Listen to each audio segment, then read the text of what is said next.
Good evening. I would like to welcome you all to tonight's meeting. This is an opportunity for the board and the administration to receive your comments and feedback on the recently announced recommendations on high schools. For those who have signed up to offer comments this evening, I will remind speakers that you are allowed 3 minutes to offer comments to the board.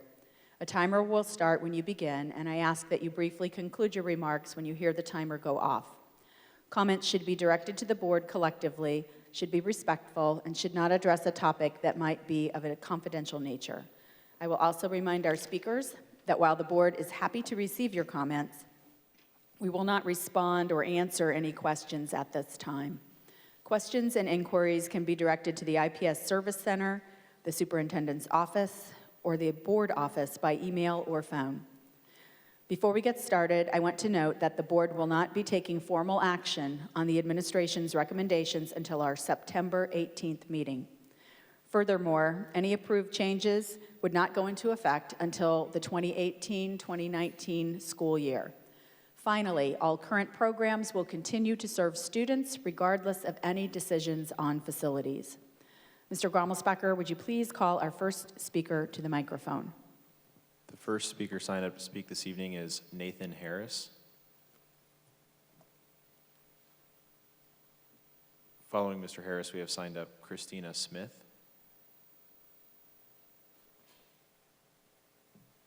Following Christina Smith, we have Mary Ann Schlegel-Ruger.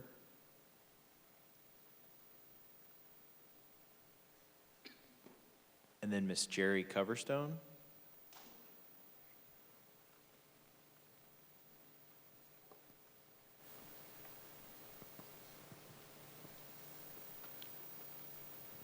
Just go. Good afternoon, ladies and gentlemen. My name is Jerry Coverstone. I ran for Senate in District 28 in the last election as an independent write-in. I am a firm believer that knowledge is the most powerful force in the universe. You can create a galaxy if you only knew how.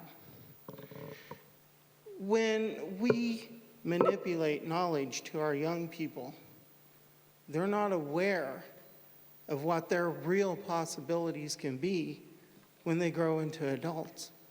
Now, I'm a little nervous. I've watched over the last 10 years as I've seen kids be told they have to wear uniforms to school. I've watched our schools decline.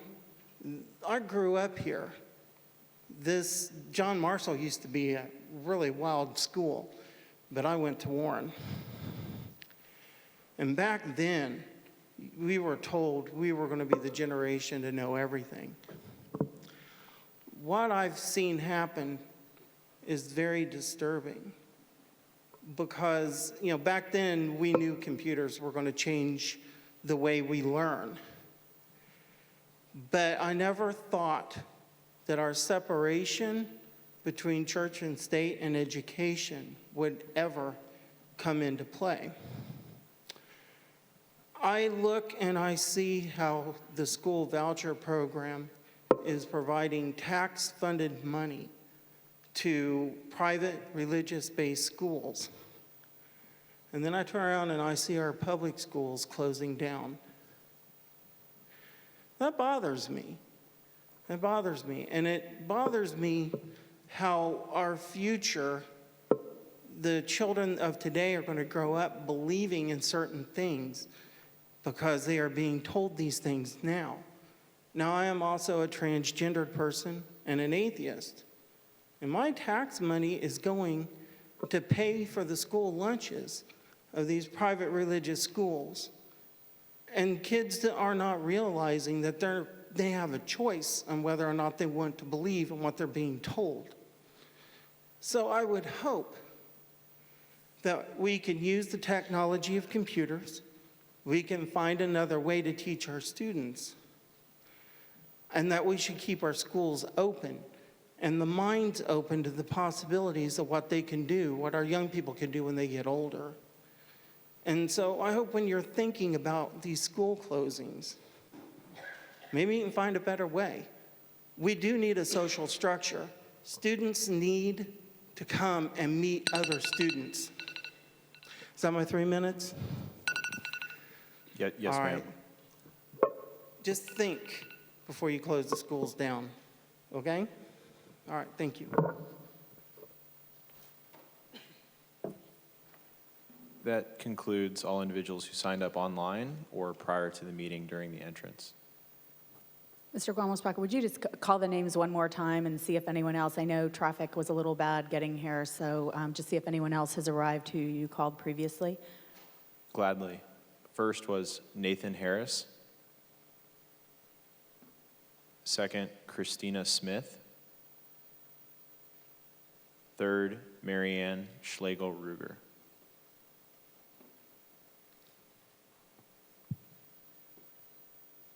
Yeah, we'll go ahead, because there are some people here. I don't know if you'd like to make comments if you did not sign up earlier, because we only had one person sign up, or here, who's signed up. So if anyone would like to make brief comments who is present, you are welcome to do so.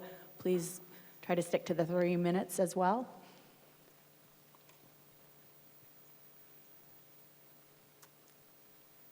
Okay. Well, seeing no one here, I think we're going to go ahead and adjourn to our regular business meeting in the Media Center, and you are more than welcome to join us there for our regular action session. Thank you very much. Good evening. I hereby call to order the action session of the Board of School Commissioners for Thursday, July 20th. I'd like to thank everyone who attended the meeting in the auditorium and welcome anyone who has joined us in the Media Center. Would you please stand and join in reciting the Pledge of Allegiance? I pledge Allegiance to the flag of the United States of America and to the republic for which it stands, one nation, under God, indivisible, with liberty and justice for all. Mr. Mulholland, will you please call the roll? Commissioner Arnold, Here. Commissioner Bentley, Here. Secretary Gore, Here. Commissioner Hoops, Here. Commissioner Moore, Here. Vice President O'Connor, Here. President Sullivan. Here. Thank you. We will now adopt the agenda for tonight's meeting. The agenda was reviewed on Tuesday and reflects any necessary modifications or additions. Reviewing the modified agenda, are there any requests for changes to the agenda as presented? Any suggestions? Do I have a motion to approve the agenda? So moved. Second. A motion and a second. All in favor? Aye. Any opposed? The agenda is adopted. We do not have any recognitions this evening, so we will proceed to section 3. Do any commissioners have any comments they would like to make at this time? We also, I'm going to go ahead and check. I know there were folks here earlier, a few people, but if anyone got here a little late and would like to make any comments, you can also take this opportunity to do so. Thank you. Oh, I'm so sorry. Mr. Harris is just Oh, okay.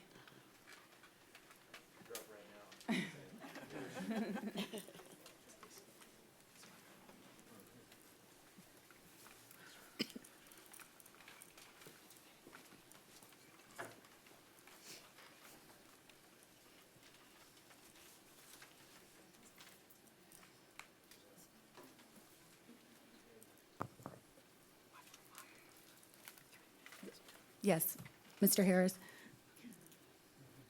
Hello, hi. We do our kind of usual protocol, so we have about 3 minutes for your comments, and would appreciate if you would wrap up when you hear the timer go off. Okay. And welcome to this evening's meeting. Okay, thank you. First, our apologies for arriving late. Caught a couple of constructions coming from the west side to the east side on the northern end of town. But we thank you for the opportunity to come before you. And our hope is that the school board would consider what we have to say. We feel that our comments are of a serious nature, and we believe that we have something to contribute in what we say. And we know that the comments that we make are not really full and in-depth and complete, but just enough to get you interested, and that certainly when we meet with board members, we can expound a little more. So first, we just ask that you, as the board, would consider highly the fact that the community has some concerns about IPS in general and certainly about the school closings. And my advice is to not take it lightly. When the community has concerns, frequently the community is right. And so I don't know how much that was involved in the task force decision, but make sure that you consider that highly.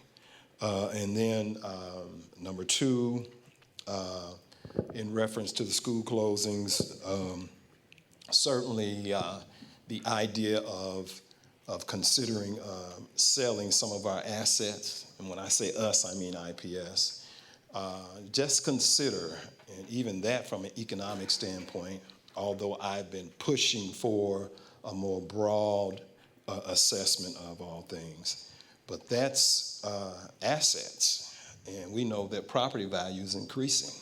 So don't take it lightly when we talk about selling our assets. Keep those schools open. Don't close those schools. We know what happened in the past.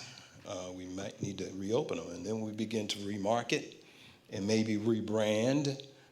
Maybe instead of your forecast of student population decreasing, maybe it will increase, and maybe a more in-depth study will show a different outcome, and then maybe you will need those schools in the future. I say also, let us look for alternative funding because we know that legislatively there's been some things against us, and so we want to be involved in alternative funding. So when there's a big decision at the State House, market it and promote it more so you can have hundreds of us down there to help out. Okay? Oh, I'm sorry. No, you're Thanks fine. a lot. Thank you very much. Is there anyone else? So we're going to now move to section 4, the consent agenda. The items included on the consent agenda were reviewed at our agenda review session on Tuesday and reflect all necessary modifications. Are there any questions about any items included on the consent agenda? Do I have a motion to approve the consent agenda as presented? So moved. Second. Are there any comments? All in favor? Aye. Any opposed? The motion carries. I will now turn the agenda over to Dr. Farabee. Thank you, Madam President. Good evening, Commissioners. There's one item for action in new business. It's item number 8.01. It's a follow-up to our June discussion as it relates to textbook rental process and textbook rental collections. We had a presentation and discussion led by Commissioner Bentley at our agenda review session on Tuesday.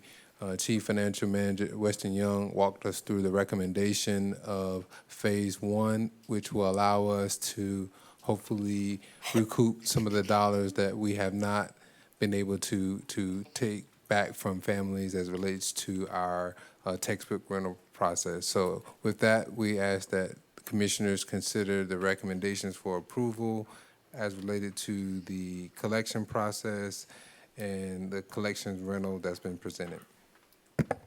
Do I have a motion to approve the professional services agreement as presented? So moved. Second. I have a motion and a second. Any discussion?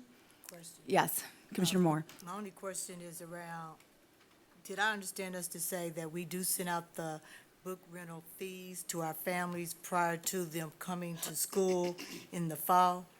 And if so, if that was, their answer was yes.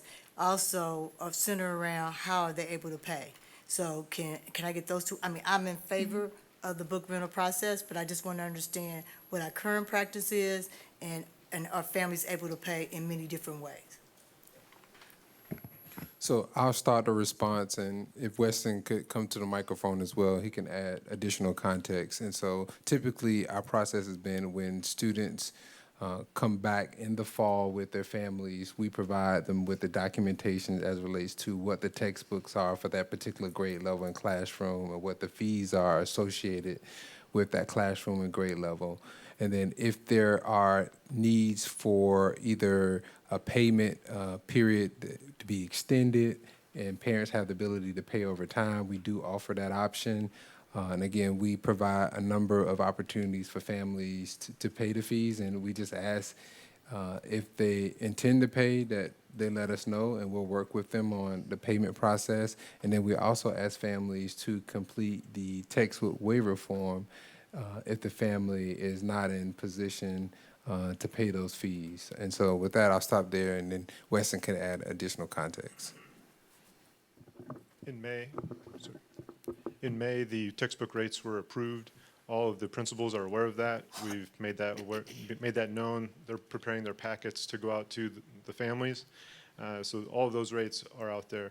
What is not out there are high school rates. So we've adopted books for high schools, but until high schoolers actually come into the schools, get assigned courses and confirm their classes for the semester, we will not bill the high schoolers. So when we look at the rate schedules in May, it's actually K through 8, and in high schools, it's actually by course for each of those students. So for example, there are students that do not have a high school textbook, and so therefore we do not want to charge them a fee, because a lot of times they're either paying an IPY or some other provider for that. So the high school is separate. Those would be billed at a later date, but the K through 8, they're defined right now, and the principals are working on getting those communications. As far as payment ways to pay, since last year, we've been working with a vendor option to provide credit card payments. That would most likely roll out on the September timeframe for all parents in IPS. This is important to us because it ties back to our student information system, which we've been doing a lot of research and analytics to get our student information system correct. So everything pushes by student, attaches a course, attaches that dollar amount, and hopefully has a portal where a parent can go and do all that they do, just like a lot of families out in the burbs, out in the townships. IPS is going to be there hopefully in September, October timeframe. We're working with Heartland. That's a group that does the payment processing and also provides us that portal in which parents can hopefully do textbooks first. And then we actually have some pilot programs out there. So exciting things happen at Shortridge. Some exciting things happen at Arsenal Tech, and also with Broad Ripple. So Broad Ripple had some credit card payments for some tickets that they sold to their sister act fee. We got some feedback. How did that work?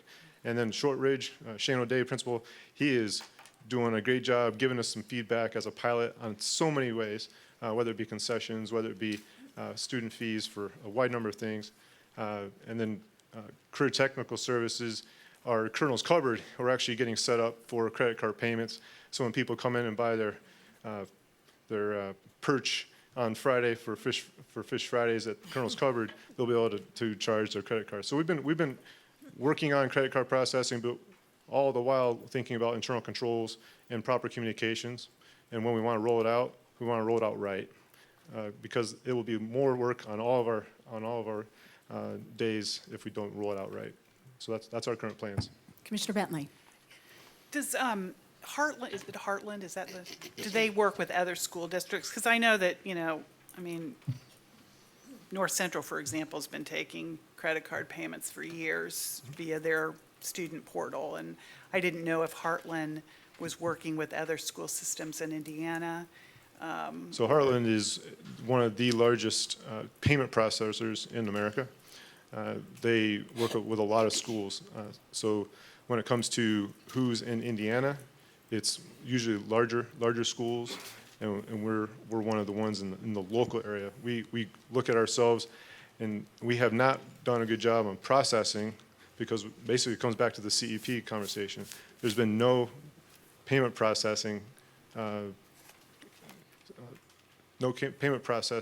focus the last 2 or 3 years because of that, because we haven't had to Right. process that. So But did they- Heartland is yeah. very, very big in that space. Do they design the portal that you sign into and do all of that, or is that somebody else that does that? It's basically a turnkey, so there's a lot of customization that can happen, but they provide the platform.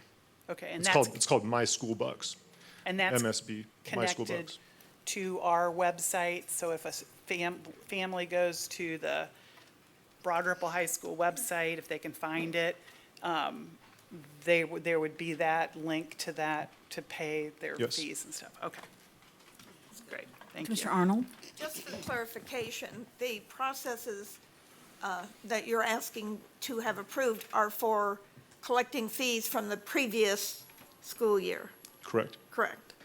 And then moving forward to the upcoming school year, will the same processes be engaged, or how will things change moving forward? We would not pursue a statewide credit association engagement for the 17-18 school year until we've worked our processes, which would probably be around the March, April timeframe, once our full school year has taken, taken its course. We are looking at that entire scope and the credit card and paying Yep. in increments and all of those things for Yes. the new school year as well. Correct.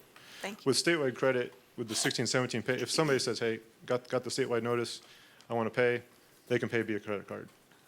So we actually looked at utilizing statewide credit as the full solution because they have credit card option right off the bat.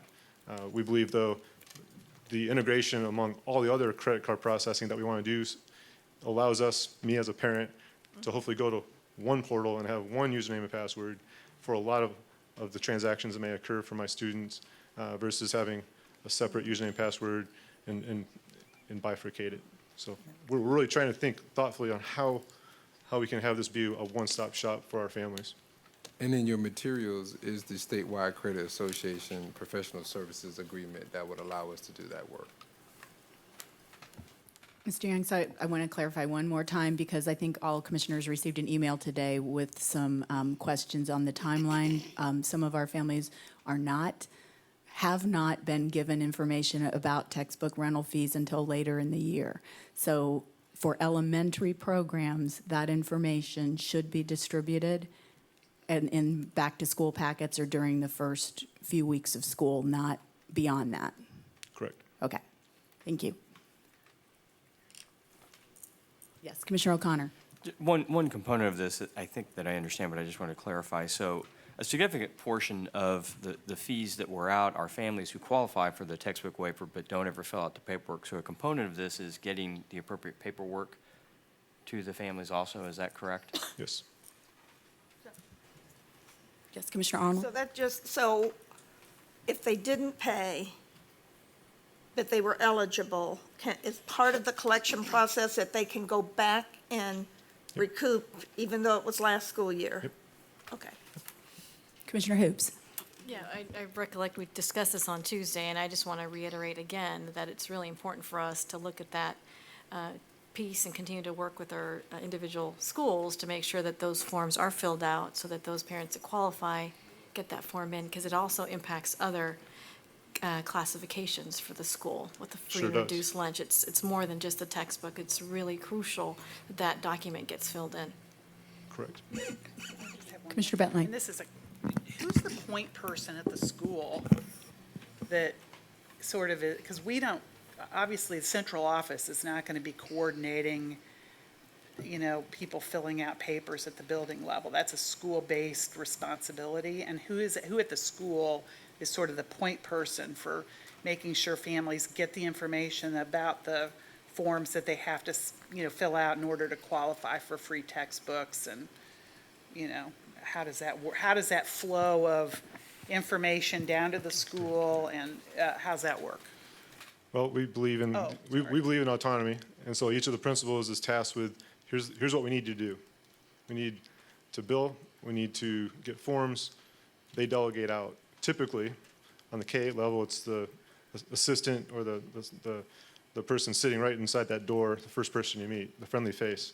At the high school level, each of the high schools has a dedicated financial director, and so in that case of the high schools, it's typically Some is just dedicated to the financial transactions of that school.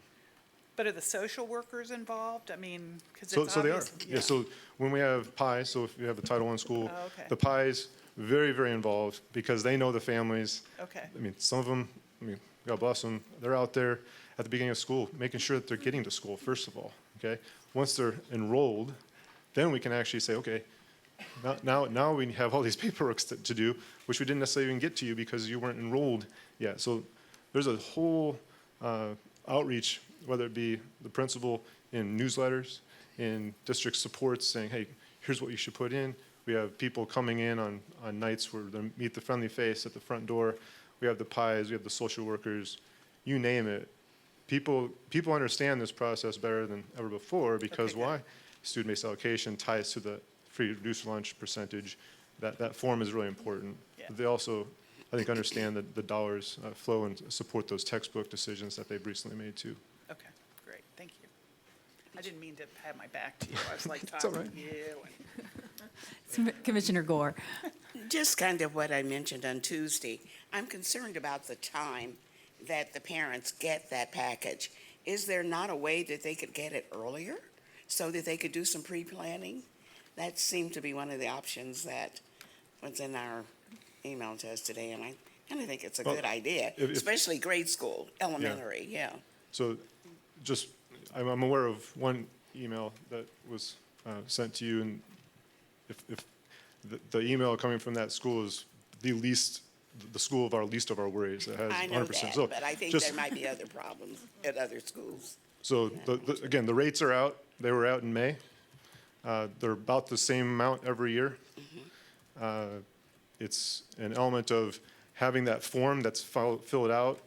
That's a food service form. That is a federal form. We do not get it finalized until early July, Scott.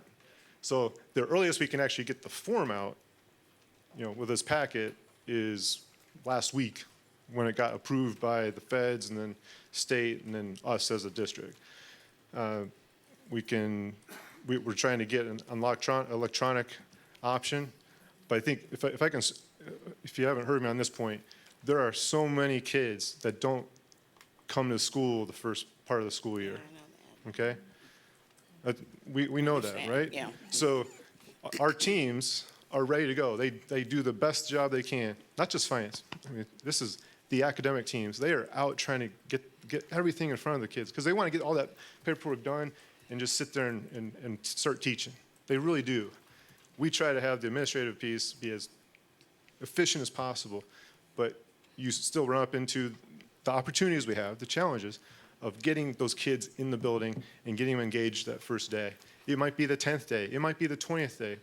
Whenever they're there, we're trying to get the forms in front of them, get them signed, get them to class, get them to learn. That's been our goal from last year. So is you're really working with trying the to warm bodies versus just sending them out. Yeah, Okay. I mean, in high school, what we don't want to do is be billing. And what we had was, even though we were late last year, we didn't have as much refunds to do. Because if you start billing and people do pay, and then they change or they get into a choice program because the wait list moves, our team does a lot of refunds. And so we want to do it right, and it comes down to a lot of the mobility and the commitment that the parents have and the students have to those school communities. And I mean, I would hope that people see the effort that our team is doing to prepare the principals, because Lord knows they have so many other things to go on. They do not want to be worrying about textbooks. But when they do, I want them to know exactly what to do. I want them to do it right, and I want to get it back to us, and we'll make the deposits. That's all we want, because we need them to teach those kids. Yeah, given the volume of questions on this topic, we will follow up with just our standing operating procedures and the guidance that we provide to schools and the monitoring in place to ensure that the textbook rental fees are appropriately communicated and that the forms are appropriately distributed to schools and students and families know what's expected and what those processes are, and that we can follow back up and be sure that you also have that information. Very similar to other SOPs, we can also provide a flow chart that just shows timeline and process as relates to textbook rentals. So again, appreciate the thoughtful questions this evening on this topic. And again, the intent is to be fair to our families, ensure that they have appropriate information. But we also want to ensure that we do get fees paid when families can pay us. Thank you.